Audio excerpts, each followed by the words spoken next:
Patuloy naman na biniberipika ng Department of National Defense ang umano'y 12 araw na ultimatum na ibinigay ng teroristang grupo na Abu Sayyaf.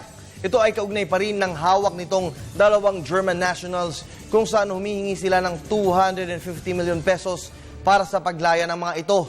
Ayon kay DND Secretary Volter Gesmin, patuloy ang kanilang operasyon katuwang ang PNP upang mailigtas ang mga dayuhan. Kamakailan lang ay naglabas ng litrato ang grupong Abu Sayyaf at iginiit na pupugutan umano ng ulo ang mga ito kung hindi magbibigay ng ransom ang mga otoridad.